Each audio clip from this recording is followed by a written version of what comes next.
Hi guys, welcome to JJ's Kitchen. Today I'm going to make a nice light chicken dish for the summer. So I was trying to think back to when's the last time I actually cooked something for you guys, and I think it's been a little while. So I've been like making cookies and biscuits and all that kind of stuff. And Tracker's visiting today, so I got my Abby behind the camera. So she brought Track over, right Track? And little brother is home today resting. So it's Tracker's day here, huh? Huh, Track? All right, so my coffee's done. I'm going to get that. You know I got to have my coffee. I tried to get it done before the camera started, but I was a little bit too late. All right, so today we're going to make something called chicken scarpariella.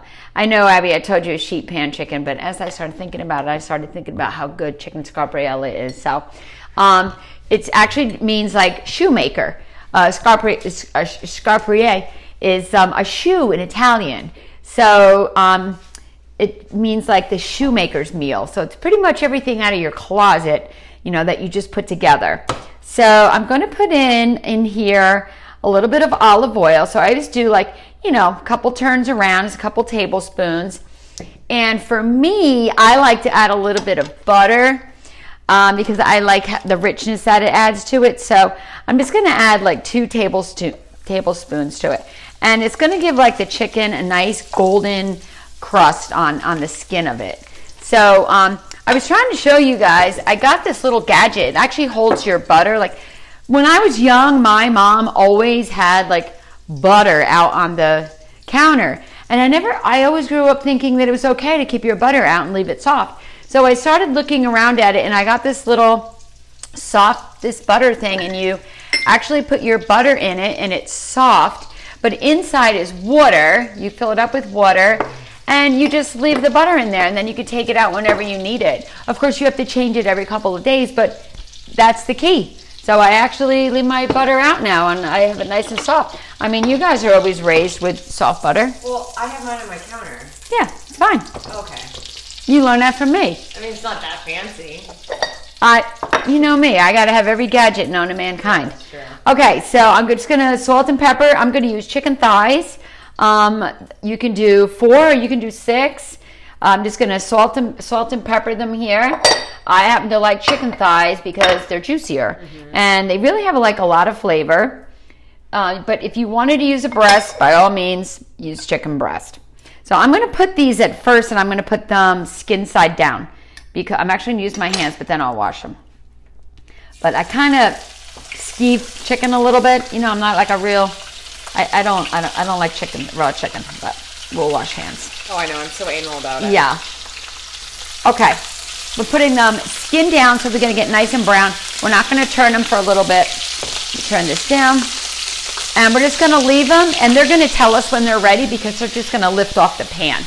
I was always the type that I went ahead and I tried to move it, and the skin would stick and rip off and everything. So now I've learned through the years, just leave it and it'll come up just like fish.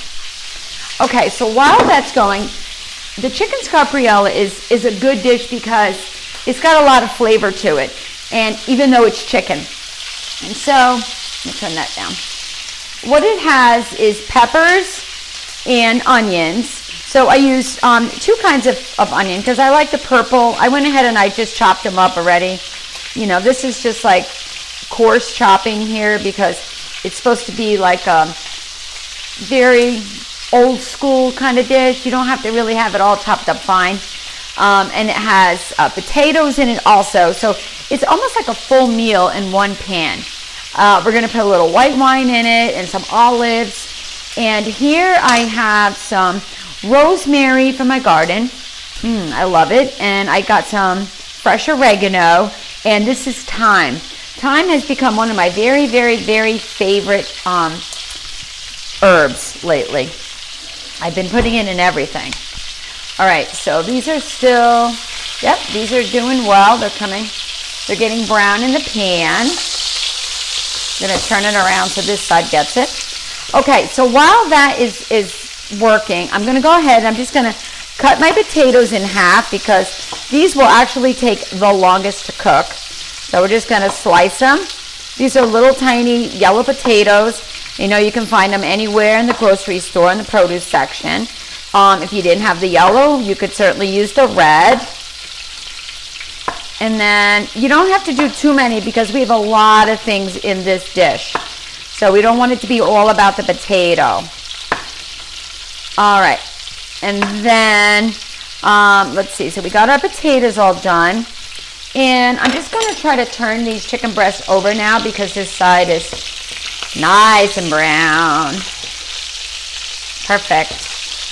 And of course, you know this, when this gets done still, it's not going to be, you know, well, chicken's not going to be all the way done yet. So we're just browning it now. Just going to make sure these are all bite-sized, you know. I just did it really quick before. Yeah, we're good. And then we're going to put a little lemon in there with it, some white wine. This is such a great dish. Now, the traditional scarpariella has sausage in it. So if you wanted to add hot sausage, you could, like a little Italian sausage, slice it up, put it in there. If you don't like hot, you can use sweet.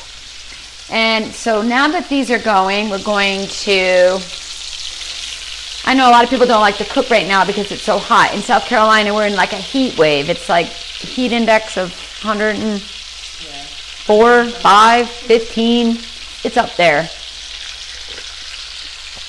It's bad.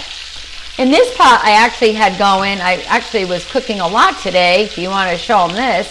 This is the special tonight at Amici's. It's actually lamb bolognese. So, or they call it lamb ragu.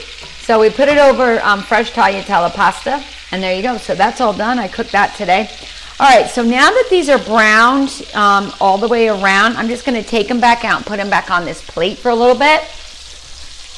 And then we're going to eventually put them back in this pan. All right, so we're gonna let them sit for a minute. And that means eat, pray, love in Italian. All right, so I'm just gonna empty out a tiny bit of this because we don't need all of this olive oil for the next thing we're gonna do. What's the matter, Gracie? We got Gracie here today. What's she doing? Look at Track, look how he's laying. Like such a good boy. Hey, Track. Okay, so now that we have some of the bits on the bottom here, we're going to add some white wine, and it's called deglazing the pan, because we are taking those bits, those chicken bits that were on the bottom, and we're going to get them off here, and we're going to leave them in here. And this is what we're actually going to cook our vegetables in, is this white wine sauce, and it's so delicious. Okay, so we get all this off the bottom. This actually has a lot of flavor in it, the chicken skin that was caught on the bottom there. And then we're going to put in our potatoes because these take the longest to cook. So we're just going to go ahead and plop these in there.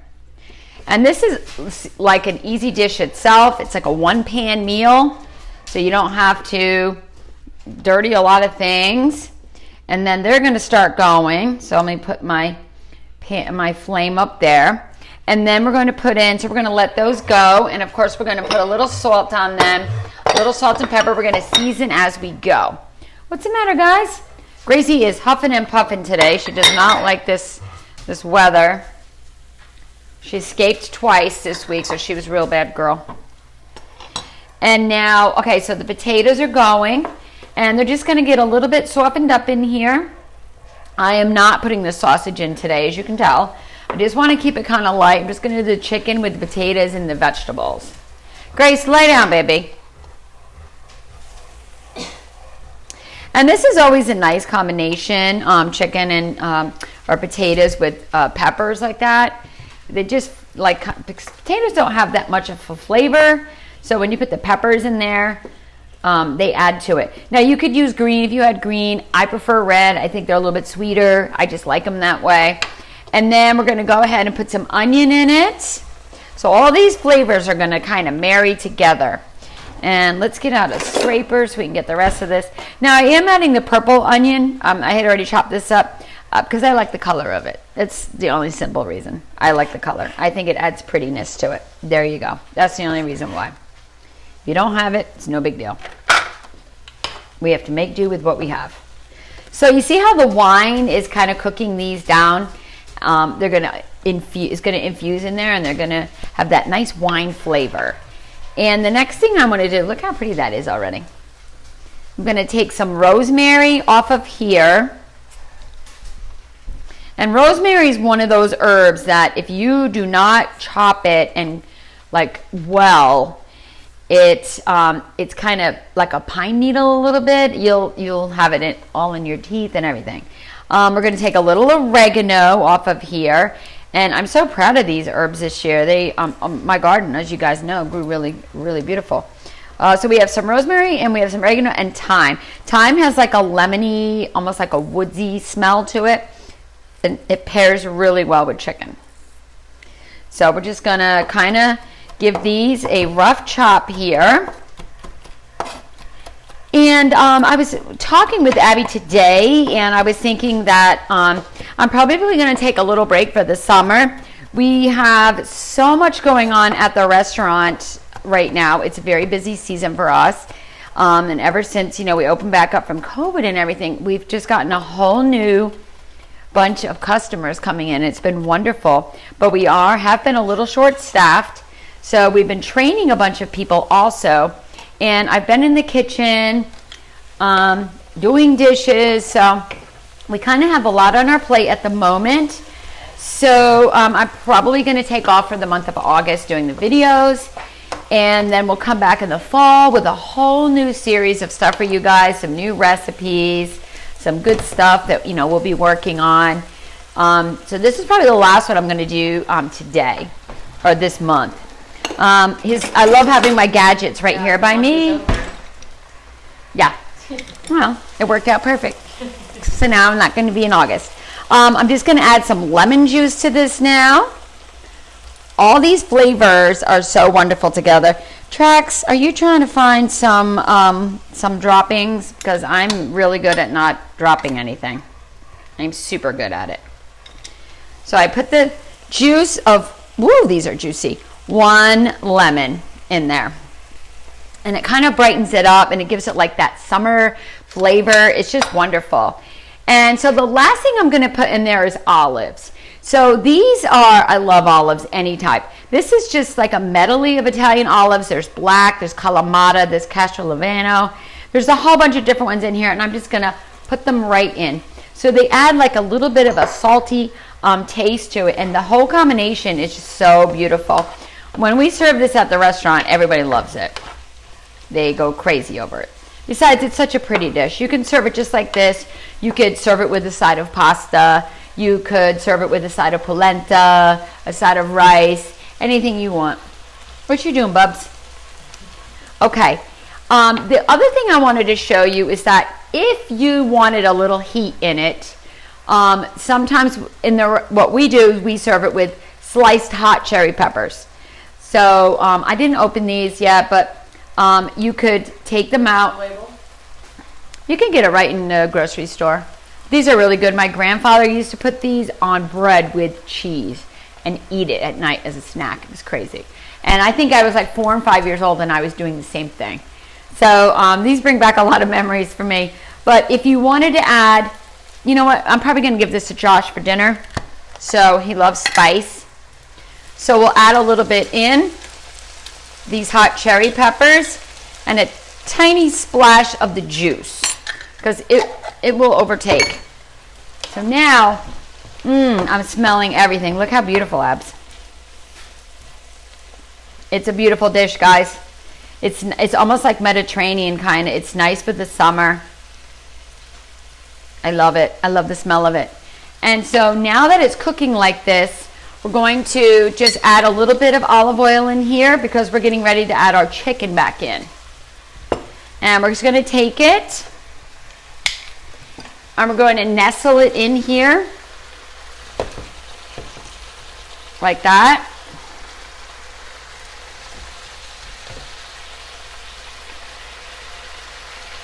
Put it in there, move it around, get this guy, get the juices in there. And there we go. We're going to continue to just let this simmer now. And as it gets softer, the vegetables will get softer. The chicken's going to continue to cook. You could cover it for a few minutes if you wanted to, but I don't like that soft boiled like texture on my skin. I like it crispy like this. So we're just gonna leave it like that. Probably just maybe drizzle it with a little bit more salt, and there you go. That is chicken scarpariella. So when it's done, you just serve it with all these right on top of the chicken, and it's gonna make its own juice in there, and it's so delicious and so beautiful. So that's a nice summer dish. It's definitely enough that you could put 2 more pieces of chicken there if you wanted to. But you know, I'm just gonna give it to Josh and my son probably, and that's gonna be their dinner. And this will cook, you know, you just check the inside of a chicken. 165 is the done temperature for chicken, so you always want to make sure it's above 165. That's your summer chicken meal for today. So guys, have a great weekend. Stay cool.